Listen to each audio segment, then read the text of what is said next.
The sound of a revolver's hammer cocking back echoed through the dusty saloon as Grace Zimmerman stood her ground, face still dripping with the insult that had been spat upon her not moments before. The year was 1878, and Silver Creek, Colorado was a town that prided itself on order, their kind of order where a woman knew her place and kept to it. "I saw what I saw," Grace declared again, her voice unwavering despite the crowd of angry men surrounding her. "And I won't take it back just because you don't want to hear it."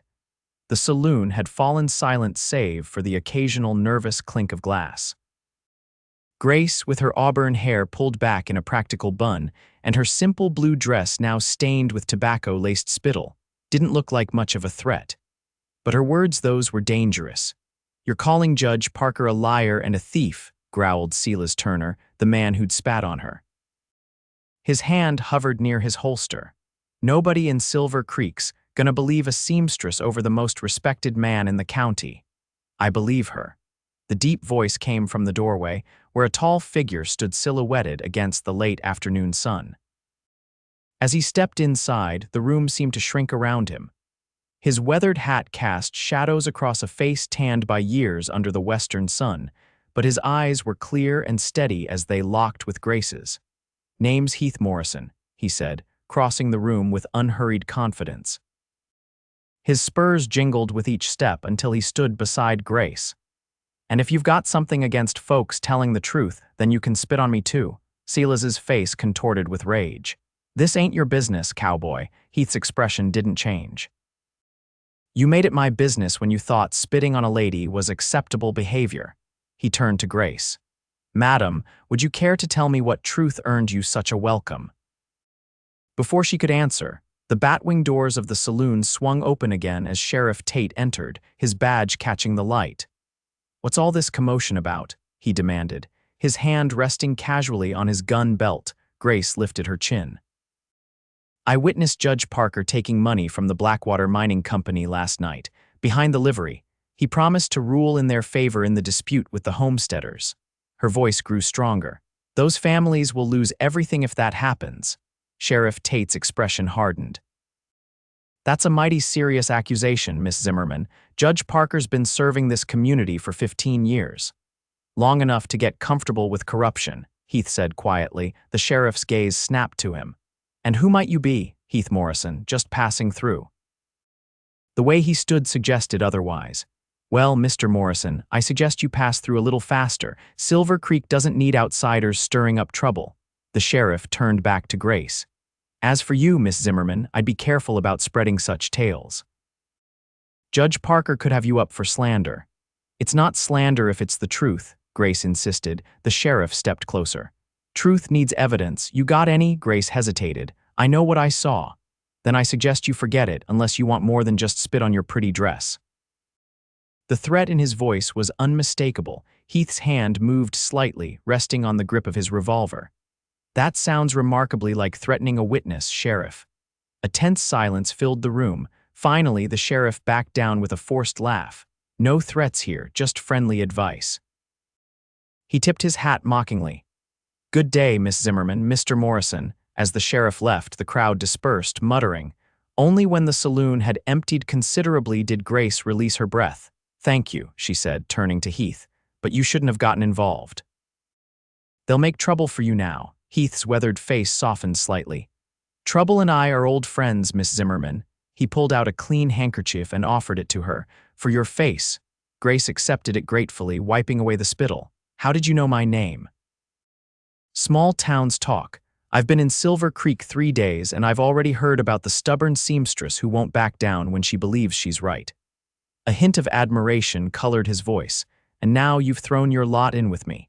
Grace handed back the handkerchief. "That was foolish, maybe." Heath's eyes crinkled at the corners. "But I never could abide a bully or corruption." He paused. "Did you really see the judge taking a bribe?" Grace nodded firmly. "I was delivering a mended shirt to Mr. Owens at the livery. It was late, and I took the back way. That's when I saw them." Her expression darkened. "Those homesteaders, they're good people. The Blackwater Mining Company wants their land because they've found silver there. If Judge Parker rules against them, they lose everything." Heath finished for her. "When's the ruling?" 3 days from now, Heath considered this. Then we have 3 days to find evidence. Grace's eyebrows rose. Mr. Morrison, I appreciate your gallantry, but it's not gallantry, Heath interrupted. It's justice. He looked around the saloon, then lowered his voice. And between you and me, Miss Zimmerman, I didn't just happen to be passing through. I've been tracking Blackwater Mining Company's operations for months. Grace studied him with new interest.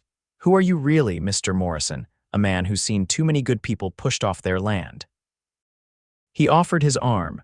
May I walk you home? I think we have much to discuss, and these walls have ears. Outside, the afternoon sun was beginning its descent behind the mountains.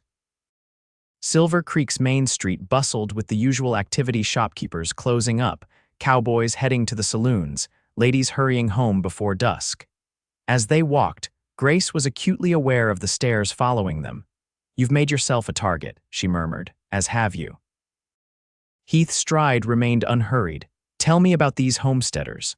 12 families, Grace explained. They settled in Bear Valley 3 years ago, good farmland, access to the creek. They've built homes, planted crops, then Blackwater found silver in the hills just behind their properties. And suddenly there's a dispute about who has legal claim to the land, Heath concluded. Grace nodded. The company produced some mysterious prior claim. Everyone knows it's fabricated, but with Judge Parker in their pocket.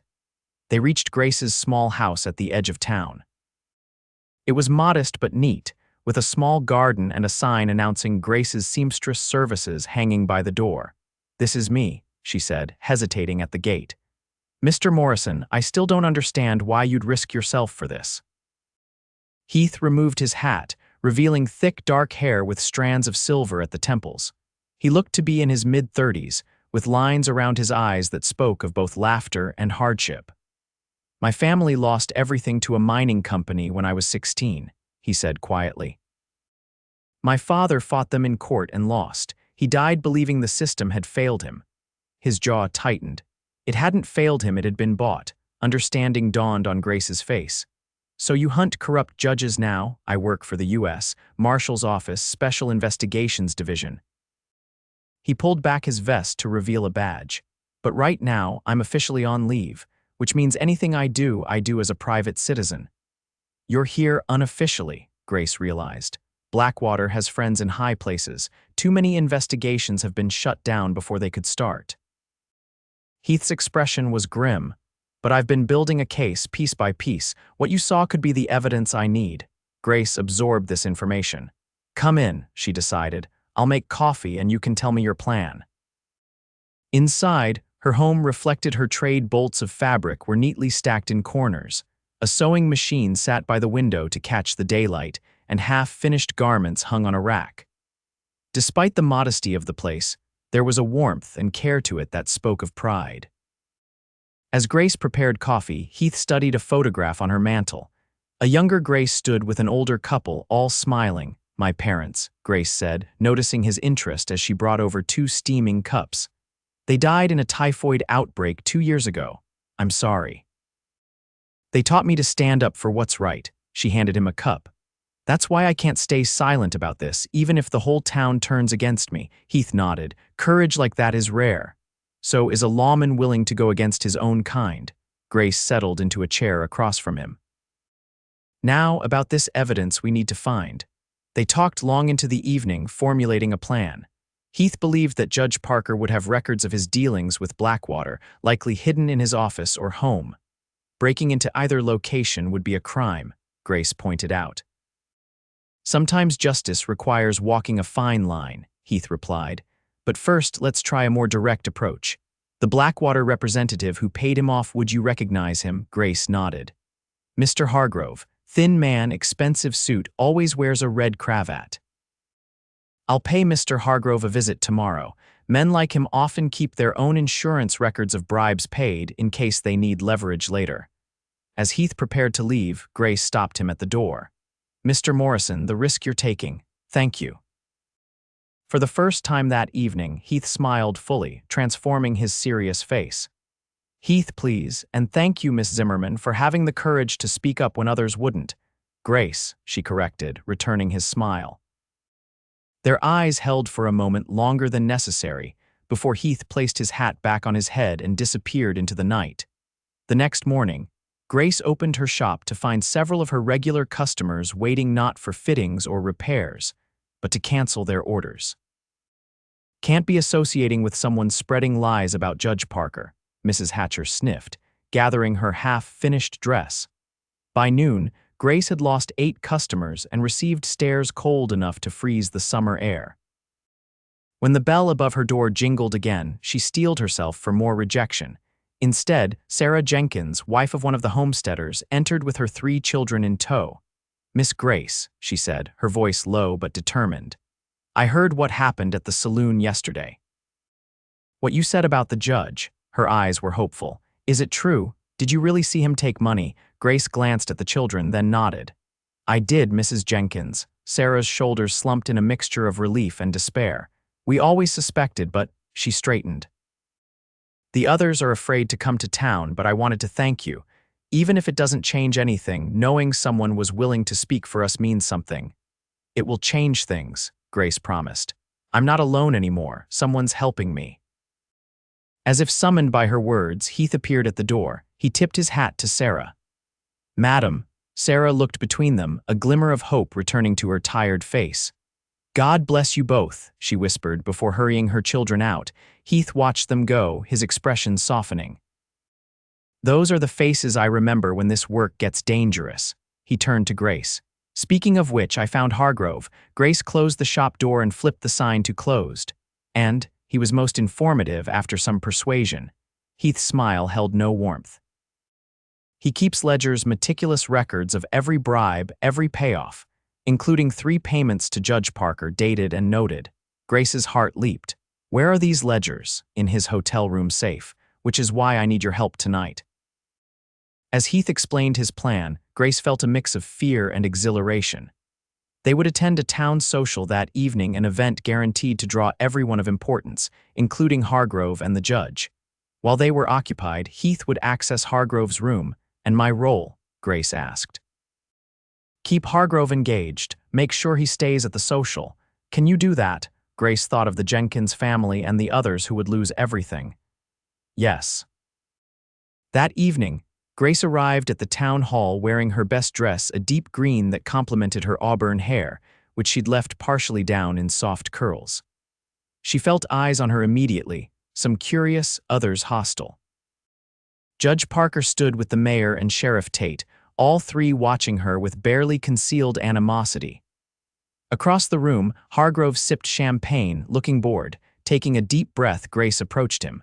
"Mr. Hargrove," she greeted with a practiced smile. "I don't believe we've been properly introduced. I'm Grace Zimmerman."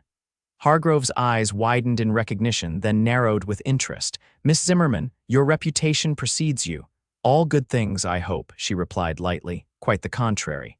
He studied her over his glass. "They say you have a dangerous habit of seeing things you shouldn't." "I've always had excellent eyesight," Grace countered, "and a good memory." A slow smile spread across Hargrove's thin face. "Dangerous qualities in a woman, especially in a town like this. Perhaps. Or perhaps they're exactly what this town needs." She nodded toward the dance floor. "Would you care to dance, Mr. Hargrove? I find conversation flows more freely with music." Hargrove hesitated, then offered his arm. "How could I refuse?" As they danced, Grace kept him engaged with questions about Blackwater, flattering his ego while gathering information. She was so focused on her task that she almost missed the commotion at the entrance. Heath had arrived, but he wasn't alone.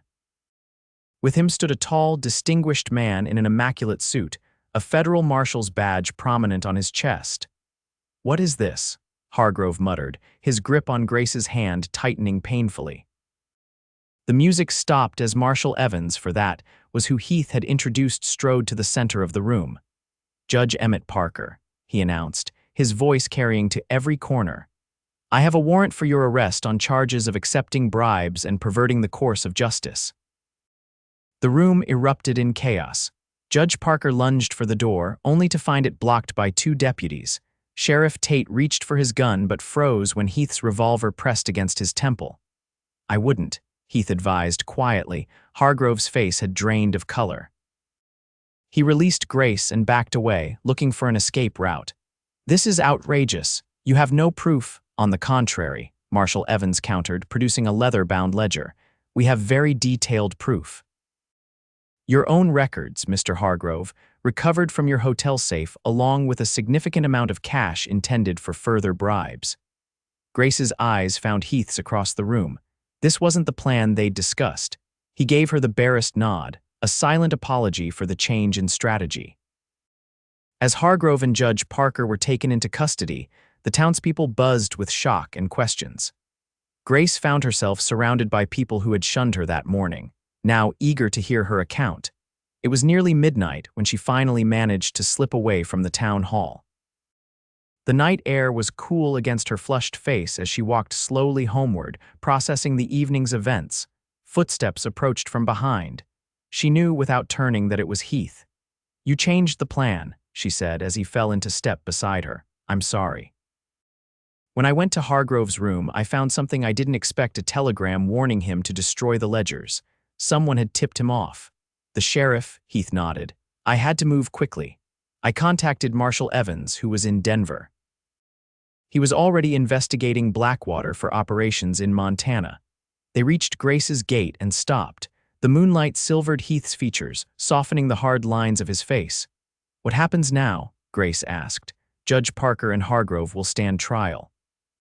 The homesteader's case will be heard by a federal judge." Heath's voice held satisfaction. "Blackwater will likely abandon their claim rather than face federal scrutiny of their other operations. And you," Heath's expression changed, becoming less certain. "That depends." "On what?" "On whether there's a reason for me to stay in Silver Creek." His eyes held a question. Grace felt warmth spread through her chest.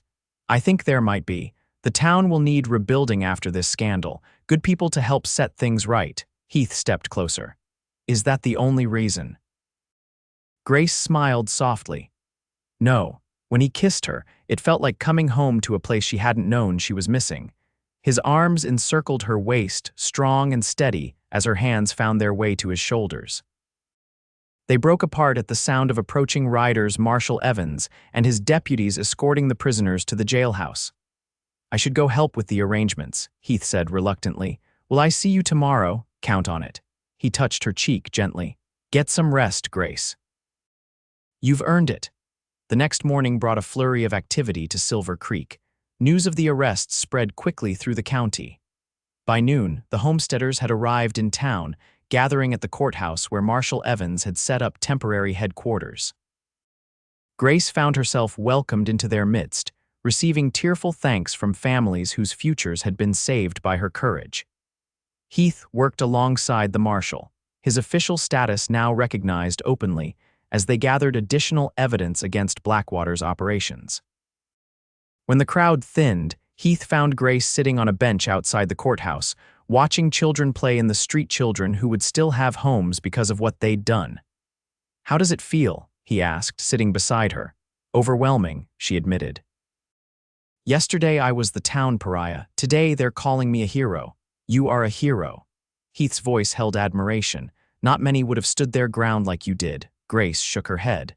"I simply told the truth. You're the one who knew how to make that truth matter." "Together then," Heath suggested, taking her hand. For a week, Silver Creek existed in a state of transformation. A special election was called to replace the sheriff.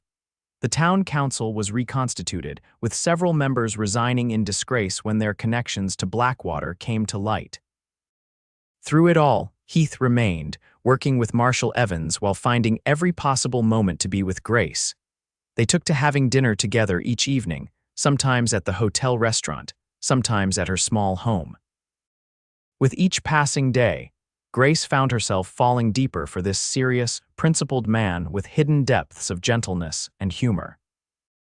On the evening before Marshal Evans was to depart with his prisoners for Denver, Heath arrived at Grace's door with a bouquet of wildflowers and a troubled expression. "What's wrong?" Grace asked, accepting the flowers with a concerned smile. Heath followed her inside, removing his hat. "Evans has asked me to accompany him to Denver to testify at the federal hearing." Grace's heart sank. "When would you leave?" "Tomorrow morning." Heath paced her small sitting room. "The hearing could take weeks." I see. Grace busied herself arranging the flowers, not wanting him to see her disappointment. Of course you must go. Your testimony is crucial, Grace. Heath stilled her hands, turning her to face him. I'm coming back, are you? She searched his face. You told me you were just passing through. That your work takes you from town to town. That was before. His hands tightened on hers. Before you, before us. Hope fluttered in her chest. Us, Heath drew a deep breath. I've spent 10 years chasing corruption across the Western Territories.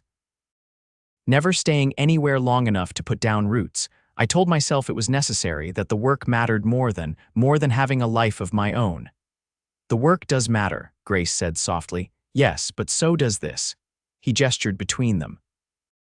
What I feel for you, I've never felt anything like it, and it terrifies me because for the first time I'm facing a choice between duty and love. The word hung in the air between them, honest and vulnerable. Grace's heart soared. Heath, I love you, Grace Zimmerman. Once started, the words rushed out. I love your courage and your conviction. I love how you stand up for what's right, no matter the cost. I love your kindness and your strength. He cupped her face gently. And if you'll have me, I want to come back to you, not just passing through, but to stay. Tears blurred Grace's vision as she raised herself on tiptoes to kiss him. I love you too, she whispered against his lips. And yes, I'll have you, I'll wait for you. The kiss deepened, becoming a promise of things to come. The next morning, Grace stood on the platform as the train to Denver prepared to depart. Heath held her hands, reluctant to let go. 3 weeks, he promised. 4 at most. I'll be here, she assured him. As the train pulled away, Grace didn't cry. She had work to do, preparations to make for Heath's return. The town was already changing, healing from the corruption that had festered within it. She intended to be part of that healing. The weeks passed in a blur of activity. Grace's seamstress business boomed as former customers returned, shamefaced but welcomed back. She also found herself appointed to a citizens' committee overseeing the town's recovery, her voice respected where once it had been scorned. Letters arrived regularly from Denver, Heath's neat handwriting detailing the progress of the hearings and, more importantly, counting the days until his return. Grace kept them tied with ribbon in her nightstand, rereading them in the quiet evenings. When the scheduled day of Heath's return arrived, Grace wore a new dress she'd made specially the color of the sky on a clear day, like the one spreading above Silver Creek as she waited at the station. The train appeared on the horizon, a plume of smoke announcing its approach. Grace's heart pounded as it pulled into the station, slowing with a hiss of steam and the squeal of brakes. Passengers disembarked, but Heath wasn't among them. Grace's smile faltered as the platform gradually emptied. Had something delayed him? Had he changed his mind? Then she saw him, the last to exit, carrying a small trunk and looking around anxiously. When his eyes found hers, his entire being lit up, and Grace knew with certainty that this was the man she would love for all her days. He crossed the platform in long strides, dropping his trunk to sweep her into an embrace that lifted her feet from the ground. I missed you, he murmured into her hair. Every single day. Show me, she challenged with a smile. His kiss was answer enough, heedless of the onlookers and their knowing smiles. I have news, Heath said when they finally broke apart. Marshal Evans offered me a permanent position based here in Colorado Territory. Grace's eyes widened. You'd stay, with one condition. Heath reached into his coat pocket and withdrew a small box. Kneeling there on the train platform, he opened it to reveal a simple but elegant ring. That I don't stay alone. Gasps and whispers surrounded them, but Grace heard nothing beyond the beating of her own heart. Grace Zimmerman, will you marry me? Will you build a life with me here or wherever our path leads us? Yes, she answered without hesitation. Yes to all of it. As he slipped the ring onto her finger and rose to kiss her again, Grace thought of that day in the saloon when a stranger had stood beside her and declared, "Then spit on me too." How far they had come from that moment, from strangers to allies to lovers. They walked from the station hand in hand, toward a future neither could have imagined just months before. Silver Creek spread before them, a town renewed, much like their own hearts. Do you ever wonder, Grace asked as they reached the edge of town, what would have happened if you hadn't walked into that saloon that day, Heath considered this, his thumb brushing over her knuckles. I believe some things are meant to be, Grace. I think I would have found you somehow. Because of the case, because my heart was looking for you, even before I knew you existed. He smiled down at her. Some truths are worth fighting for. You are the truest thing I've ever known. 6 months later, Grace and Heath Morrison stood on the porch of their new home, a modest but comfortable house on the outskirts of Silver Creek, with room for a garden and, someday, children. Heath had taken the position with the Marshal's Service, with the understanding that his assignments would keep him primarily in Colorado. Grace continued her seamstress work while also serving on the town council, her voice respected and valued. The scandal that had once threatened to tear apart the community had instead forced it to rebuild on stronger, more honest foundations. Judge Parker and his accomplices had been convicted, Blackwater Mining Company had retreated, and the homesteaders retained their land. On cool evenings, Heath and Grace often sat on their porch, watching the sunset paint the western sky in colors no artist could capture. On one such evening, as autumn painted the distant trees in gold and crimson, Heath pulled his wife closer against the growing chill. Any regrets? He asked, a question he posed occasionally, still sometimes amazed by the turn his solitary life had taken. Grace rested her head on his shoulder, her hand finding his. Only that we didn't meet sooner. We met exactly when we needed to, Heath replied. When you were brave enough to speak the truth and I was ready to stand beside you. Then spit on me too, Grace quoted softly, a smile in her voice. Heath chuckled, pressing a kiss to her temple. Not my most romantic line, I disagree. It was the moment I knew you were different. She turned in his arms to face him. It was the beginning of us. As darkness settled over Silver Creek, the Morrisons retreated inside their home, leaving the porch light burning a beacon of welcome in a town that had learned the value of truth and the power of standing together against injustice. Their love story, born in a moment of courage and defiance, had become part of the fabric of the community, a reminder that even in the wildest parts of the West, truth and love could prevail.